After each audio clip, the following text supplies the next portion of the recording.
Boom soutient la puissance de la passion gratuitement sur Utip en matant des pubs ou en faisant des petits dons. Tu peux aussi acheter mes BD auto-édités en ebook et des t-shirts et hoodies de la passion cosmique dans la boutique Chef Otaku. Tous les liens sont dans la description. Que la passion te guide. Ouais. Salutations tête de nage, je suis le chef et bienvenue dans Dragon Ballologie, l'émission entièrement consacrée à Dragon Ball et à son univers.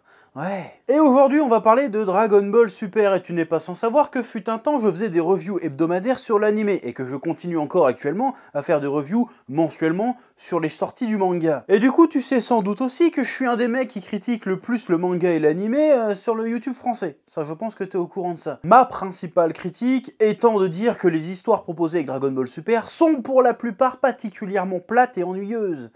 Ouais. Et du coup souvent quand je balance une review où je déverse mon sel, je reçois beaucoup de commentaires, de critiques qui me sortent « Oui, tu critiques, mais t'es pas capable de faire mieux. Oui, bah, puisque c'était si malin, t'as qu'à proposer ton propre scénario. Nanana. » Bah tu sais quoi, aujourd'hui on va faire ça en fait. Ouais. Oui, aujourd'hui je vais te proposer un meilleur scénario pour Dragon Ball Super. Je vais même avoir l'outrecuidance de penser que je vais te proposer un meilleur scénario que le meilleur scénario de Dragon Ball Super. Je parle bien évidemment de l'arc Goku Black. Alors j'ai déjà parlé assez longuement de l'arc Black et de pourquoi c'était le meilleur arc. Déjà parce qu'on avait un méchant à la fois charismatique, mystérieux, crédible avec des motivations moralement ambiguës. Cet arc était l'un des seuls à avoir proposé des choses qui rappelaient les grandes heures du manga d'origine, du drama et de l'épique. Alors bien sûr, il y a aussi eu le retour de Mirai Trunks et de Végéto pour le côté fanservice stylé. Quant à la fin de cet arc, chacun son avis. Soit on trouve que c'est trop facile, soit on lui reconnaît une certaine audace. C'est au choix. Mais ce qui est à peu près sûr, c'est que c'est l'arc que les fans ont à peu près le plus kiffé. Hein? Ah, moi je me souviens de l'époque où il sortait cet arc, il y avait une certaine émulation. On était tout excités à chaque épisode, on voulait savoir c'était qui ce bâtard de Black. Eh, ça peut sonner raciste quand tu sais pas de quoi je parle en fait. Ah, tout le monde allait de sa petite théorie pour savoir c'était qui Black. Bon, évidemment, en tant qu'oracle cosmique, je l'ai deviné, j'étais quasiment le seul à le deviner avant tout le monde. Hein. Moi je savais, j'ai dit Black c'est Zamasu, et boum, bah c'était ça. Mais il y avait plein de théories qui étaient quand même intéressantes. La plus célèbre d'entre elles étant la théorie de si ça se trouve Black, c'est plus ou moins Black Goten, c'est plus ou moins Mirai Goten. Théorie qui a été défendue d'ailleurs bec et ongle par mon confrère, le frérot Tonton Benz, qui l'a défendu jusqu'au bout cette théorie. Et tu sais quoi? Je trouve que ça aurait été vachement intéressant en réalité que Goten soit Black. Ouais. Donc aujourd'hui je vais tenter de te raconter cette histoire. Mais avant de te raconter cette histoire, il faut d'abord que je t'explique en quoi faire de Goten un méchant aurait pu être vachement pertinent. Ouais. Quand tu veux faire une suite à un manga, faut te poser la question de pourquoi faire une suite. Oui, dans le cas de DBS, la réponse c'est le pognon, hein, c'est assez évident. Mais sinon, avant ça, faut une raison artistique, il faut avoir quelque chose à raconter. Pour avoir quelque chose à raconter, soit tu trouves de nouveaux enjeux narratifs pour les personnages, ce que fait assez lamentablement DBS en général, soit tu trouves ces enjeux dans les pistes inachevées ou inexploitées de la série d'origine. Et autant tu me connais, je voue un véritable culte à Dragon Ball, c'est le manga ultime pour moi. Pourtant, je reconnais bien volontiers que des pistes inexploitées dans ce manga, il y en a pas mal. Et Goten est sans doute l'une des plus grosses pistes inexploitées de tout le manga. Ouais. Alors ok, il a eu ses petits moments, dans le tournoi des gosses, et bien plus tard, quand il a affronté Boo en fusionnant avec Trunks. Mais Goten, en soi, on se demande bien ce qu'il fout là. Je développe. Quand il apparaît après l'arc Cell, on était tous sur le cul. Goku a un autre fils qui est direct Super Saiyan, c'est le meilleur pote de Trunks, il a un potentiel de fou. Quand Boo débarque et qu'on croit Gohan mort, et que Goku veut leur recéder la fusion, là on comprend ce que Goten et Trunks représentent. Ils représentent la nouvelle génération. Sauf que cette nouvelle génération échoue, et après ça, elle ne sera plus du tout mise à contribution pour quoi que ce soit. Si ce n'est pour faire des gags une fois de temps en temps. Pour que tu comprennes bien où je veux en venir, on va faire un parallèle avec Gohan. Gohan, depuis tout petit, combat le mal aux côtés de son père, évolue en même temps que lui, jusqu'au moment où il le dépasse et prend la relève. Gohan fut un temps le nouveau protecteur de la Terre. Alors comme je l'ai dit dans la vidéo La déchéance de Gohan, le perso a été remis au second plan dans l'arc Blue. Mais on avait moins cette impression d'acte manqué, parce que Gohan, contrairement à Goten, a eu droit à un vrai arc narratif. Gohan a toujours été obligé de se battre alors qu'il n'aime pas ça. Lui, il voulait devenir savant. Puisque Goku revient et que la Terre est en paix, Gohan peut arrêter la bagarre et vivre sa vie. Ça fait sens. Mais en ce qui concerne Goten, on n'a strictement rien raconté avec ce personnage. Alors pour Trunks, tu peux dire, à la limite, ça a été fait avec Mirai Trunks, mais pour Goten, rien, que dalle, que chi. La preuve. Tiens, dis-moi, toi, c'est quoi le but de Goten dans la vie? C'est quoi son grand rêve, ses inspirations? Bah tu vois, tu peux pas répondre à cette question. Ça prouve bien qu'il y a un problème quelque part. Pourtant, des choses à raconter avec Goten, il y en a, et il n'y a pas grand chose à inventer. Les pistes sont déjà dans le manga. Intéressons-nous au background de Goten. C'est le second fils de Goku qui est venu au monde alors que celui-ci était mort après s'être sacrifié pour sauver la Terre. Il n'a donc jamais connu son père. Tout ce qu'il sait de lui, il le sait au travers des récits racontés par sa mère et son frère, qui ont l'air d'en dresser un portrait grandiose. Oui, Goku c'était le plus fort, c'était le plus gentil, ses proutes il sentait bon et tout ce que tu veux. Puis vient l'arc bout. Vegeta meurt, Gohan est supposé mort et Goku revient la queue entre les jambes et veut enseigner la fusion à Trunks et Goten. Et là, une scène se produit. Scène qui aurait pu être le début d'un truc super intéressant de ouf. Trunks et Goten rejettent Goku. Ils lui disent « T'étais où pendant que Vegeta et Gohan se faisaient tuer? Pourquoi devrait-on se faire entraîner par un lâche ?» Goten est déçu par son père. Père dont on lui chante les louanges depuis sa naissance.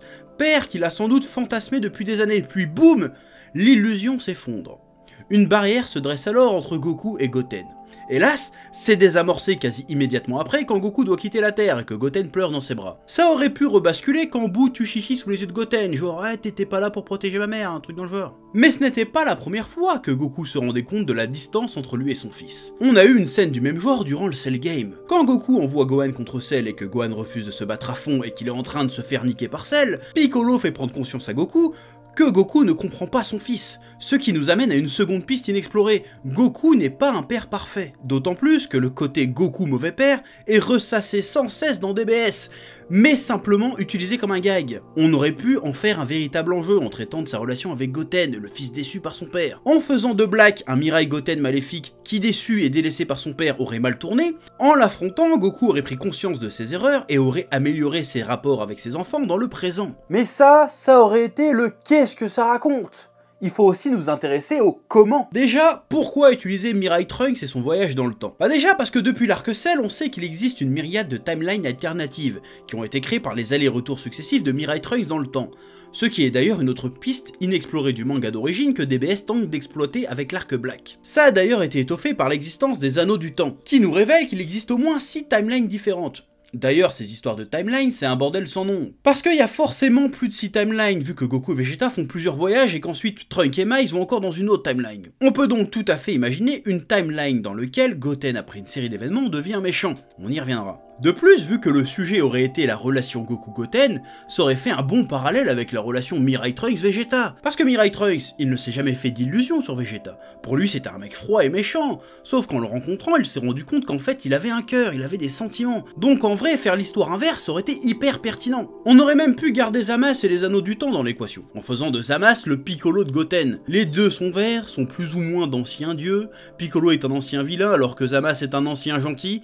Goten, privé de vraie figure paternelle, en trouverait une nouvelle de substitution en Zamasu. Et t'imagines la dinguerie? Bon, nous avons le pourquoi, nous avons le qu'est-ce que ça raconte, nous avons le comment. Il est temps maintenant que je te propose mon synopsis de l'arc Black Goten qu'on aurait pu avoir. Alors évidemment, je vais pas être exhaustif. Je vais pas aller dans tous les détails, sinon ça va prendre 3 plombes. Mais évidemment, si tu veux pinailler et rajouter des détails ou proposer même tes idées, ta manière de combler les petits trous qu'il peut y avoir dans mon synopsis, je t'invite à le faire en commentaire. Éclate-toi. Donc l'idée avec mon synopsis, c'est de proposer juste une piste. Voilà.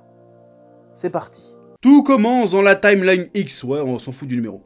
Lors de l'arc Boo, durant lequel Gohan et Kaioshin sont réellement morts face à la créature de Babidi. Avant de retourner dans l'au-delà, Goku enseigne la fusion à Goten et Trunks, qui lui en veulent de ne pas avoir pu sauver Vegeta et Gohan. Boo tue Babidi, se déchaîne sur la planète, puis vit un temps avec Satan, avant que les bandits tuent leur chien, ce qui donne naissance au Boo maléfique, puis à Super Boo. Ce dernier se rend alors au Palais de Dieu pour affronter Trunks et Goten. Piccolo tente de gagner du temps afin que les deux enfants puissent s'entraîner dans la salle de l'esprit et du temps. Malheureusement, Goten assiste impuissant au meurtre de Chichi des mains de Boo, mais se maîtrise et part s'entraîner avec son ami. Boo s'impatiente et tue Piccolo ainsi que tous ceux présents au Palais de Dieu. C'est alors que Goten fait son apparition, et après un terrible combat, finit par terrasser Boo. Les Dragon Ball ayant définitivement disparu, Goten et Trunks errent seuls et sans but sur Terre. Des années passent, Trunks et Goten grandissent en survivant comme ils le peuvent. Goten rumine sa haine de son père qui vit tranquillement dans l'au-delà pendant qu'ils vivent un enfer sur Terre. Un jour, Zamasu apparaît devant eux et leur tient ce discours. Goku et les dieux vous ont abandonné, suivez-moi et ensemble nous leur ferons payer, et ferons ce dont ils ont toujours été incapables, apporter la paix dans l'univers. Goten accepte, mais Trunks refuse car il a senti les mauvaises intentions de Zamasu. Il essaye de s'opposer au départ de Goten, puis Zamasu le tue. Goten regarde son ami mourir et disparaît avec Zamasu. Zamasu entraîne Goten, qui se fait maintenant appeler Black, pendant des années afin de réveiller son potentiel Saiyan au maximum. Puis ils mettent leur plan à exécution en assassinant tous les Kaioshin et en génocidant les planètes habitées de l'univers. Univers après univers, timeline après timeline, jusqu'à tomber sur celle de Mirai Trunks. Mirai Trunks, incapable de vaincre Black, repart dans le passé, demander l'aide de Goku et Vegeta. Goku, avec l'aide de Beerus, mène l'enquête qui les emmène à l'encontre de Gohasu, Kaioshin de l'univers 10, et de son disciple Zamasu. Un Kaio doué au combat. Zamasu et Goku s'affrontent. Zamasu est épouvanté par la puissance de Goku qui rivalise avec celle des dieux, et se met à convoiter cette puissance pour mettre ses plans maléfiques à exécution. Zamasu tue Gohasu, vole un anneau du temps et explore les différentes timelines à la recherche d'un moyen d'acquérir un pouvoir similaire à Goku. Quand un jour, au cours de ses voyages, il tombe sur Goten et Trunks seuls sur Terre et ressent leur potentiel. Goku, Vegeta et Mirai Trunks arrivent dans le futur, prêts à affronter Black, quand soudain ce dernier apparaît aux côtés de Zamasu et salue Goku d'un « Bonjour papa ». Ouais, je sais, là t'as eu un petit frisson de plaisir. À vous, c'est pas peine de mentir, à vous. Pouah, rien que d'imaginer un épisode qui se terminait là-dessus, les reviews que j'aurais fait, mon gars, les vues que ça aurait fait. Bon, à partir de mes idées, là, je te laisse imaginer la suite. Mais franchement, ça n'aurait pu être qu'être un putain d'arc monumental. T'imagines un peu, après les délires, Goten rosé, Goten Zamasu qui fusionne, Vegeta et Goku qui ont un petit dilemme, putain, faut qu'on bute Goten, c'est chaud. Il y aurait eu du drama familial, de la tragédie, des combats dantesques, de la grosse chialade. Ça aurait pu être absolument génial. Ça aurait été un arc, une suite digne du manga d'origine, sans déconner. Ouais. Mais pour avoir un scénario comme ça, une suite digne de ce nom, hein, pas forcément qui suit le délire Black Goten, il aurait fallu que DBS soit autre chose qu'à viser des petits gamins pour leur vendre des produits dérivés. Il aurait fallu que DBS ait de vraies ambitions artistiques. Alors autant ce que ça aurait pu être, franchement je suis comme toi, ça me fait rêver, la passion vibre réellement. Autant quand je vois ce que c'est dans la réalité, ça me fout un seum, mais alors monumental. Ouais. Alors je kiffe toujours, parce que bon, c'est Dragon Ball quand même, mais voilà. Bon là, tu te dis sûrement, il n'y a pas de raison qu'il y ait une timeline dans laquelle Gohan et Kaioshin meurent face à Boo, ce qui n'est pas faux, mais c'est là que je te sors un twist des familles. Tandis que Kaioshin et Gohan sont KO au sol après s'être fait défoncer par Boo, et juste avant que Kibito ressuscite et vienne les soigner, Zamasu apparaît et les achève discrètement, afin de créer les conditions idéales pour l'endoctrinement de Goten. Bah oui, vu que le mec il peut voir plus ou moins le futur avec ses anneaux du temps, il aurait pu voir le déroulement du futur, se dire tiens, si Gohan était mort à ce moment-là et que Goku n'était pas revenu, voilà, je tue Gohan, du coup et Kaioshin, du coup pas de Mystique Gohan, Goku peut pas ressusciter, du coup il reste que Goten et Trunks, du coup bah il peut basculer du côté obscur. Ouais, putain de twist, putain de twist. Mais bon après, comme je te l'ai dit en préambule, faudrait combler les trous, voir un petit peu dans le détail qu'est-ce que ça pourrait donner. Mais bon, je veux pas non plus de faire la continuité dialoguée, de faire le découpage et de faire le manga moi-même non plus. Quoique je pourrais. Ouais. Mais j'ai pas que ça à foutre. Donc dis-moi en commentaire ce que tu penses de cette petite piste, de cette petite histoire de Black Goten. Voilà, comme je t'ai dit, tu peux combler les trous en commentaire, proposer tes propres pistes, tes propres réflexions autour de ça. Voilà si ça t'éclate et surtout... dis-moi si ça t'a plu et si t'aimerais vraiment voir cette histoire un jour d'une manière ou d'une autre. Si tu penses que ça vaut le coup. Si tu reconnais là mon génie. Ah, il faut me le dire. Ouais. Parce que Dragon Ball, c'est la vie. Allez, bisous. Ouais. D'ailleurs, avant de partir, je te rappelle que les t-shirts de la passion sont disponibles sur Utip. Là, t'as un fantastique t-shirt Suskiki absolument immonde, mais qui est rigolo. Dirty Cosmos, l'intégrale en e-book, 180 pages de BD pour 5 €, c'est dans la description, tu lis ça, et puis de toute façon, tu viens de voir mon génie scénaristique, tu te dis putain, Dirty Cosmos ça doit déchirer, et ça déchire, parce que je suis un génie encore une fois. Sur ce, à bientôt. Ouais. Eh oh, tu vas pas te barrer comme ça, hein? Tu vas laisser un pouce bleu? Un petit pouce bleu, hein? Puis tu regardes aussi les autres vidéos? Parce que voilà, tu t'abonnes? Ouais? Ouais.